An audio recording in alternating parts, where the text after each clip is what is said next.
Πάμε λοιπόν να δούμε σε αυτό το σημείο πώς προχωρούν οι εργασίες για την κατασκευή ποδηλατοδρόμων στους κεντρικούς δρόμους της πόλης μας.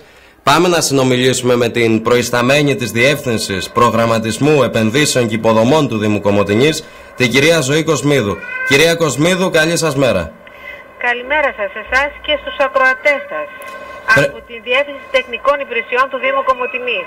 Πολύ σωστά, συγγνώμη αν έκανα κάποια... Ναι, έχει γίνει μια μικρή αλλαγή. Έχει γίνει μια μικρή αλλαγή. Είστε η αρμόδια για την επίβλεψη των εργασιών στους ποδηλατοδρόμους και θα ήθελα να ρωτήσω πού βρισκόμαστε με τα έργα αυτά. Ναι, ευχαριστώ που μου δίνετε την ευκαιρία.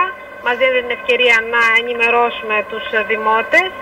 Πρόκειται για ένα έργο προϋπολογισμού 2.700.000 ευρώ με την κατασκευή ποδηλατοδρόμων στον κεντρικό δακτύλιο της πόλης. Δηλαδή ένας ποδηλατόδρομος ο οποίος θα ξεκινά και ξεκινάει, ήδη έχει ξεκινήσει από την περιφέρεια, από το πανεπιστήμιο στην ουσία, και θα εξυπηρετεί εκεί τους χρήστες, τα παιδιά, τους φοιτητές, τους μαθητές του σχολείου.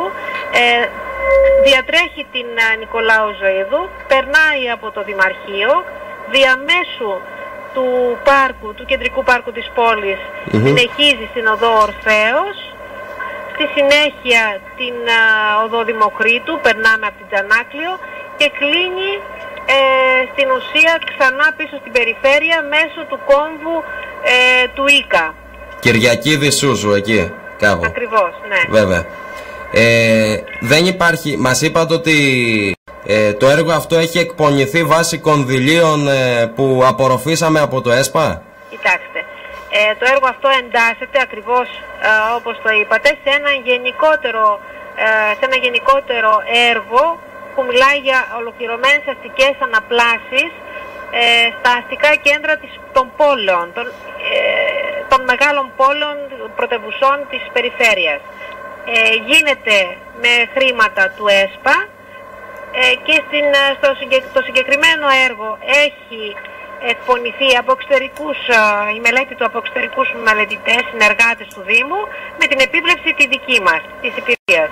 Φέρει δε την έγκριση τόσο του υπεχοδέ όσο και την συγκατάθεση της τροχέας. Πέρα από την κατασκευή αυτών των ποδηλατοδρόμων, υπάρχει πρόβλεψη να συνοδευτεί από αυτό το έργο και από κάποια άλλα συμπληρωματικά, σήμανση, φωτισμός, κάτι τέτοιο έχω διαβάσει? Οπωσδήποτε στο έργο αυτό υπάρχει διαρκή σήμανση σε όλο το μήκος, αναοικοδομικό τετράγωνο, και φωτισμός και σηματοδότες, οι οποίοι θα διευκολύνουν και θα κάνουν πιο βέβαιοι, έτσι και χωρίς κίνδυνο, την προσπέλαση των πεζών και των ποδηλατών, αλλά και των οχημάτων στη συμβολή των οδών.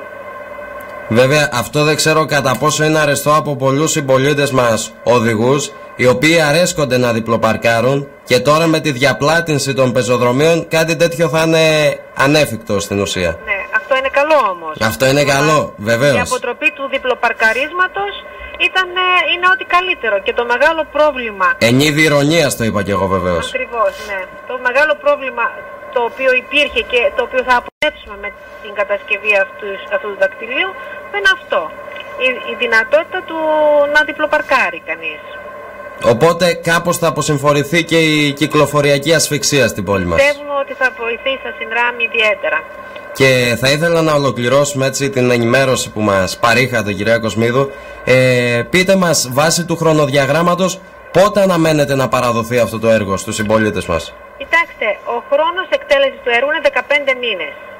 Δουλεύουμε 5 μήνες και έχουμε κάνει ένα πολύ μεγάλο κομμάτι. Να λάβετε υπόψη ότι ήταν και η αρχή και οι πολλές δυσκολίες οι οποίες αντιμετωπίστηκαν και με τα δίκτυα κοινής ωφέλειας, ΔΕΗ, ΟΤΕ, ΔΕΙΑΚ,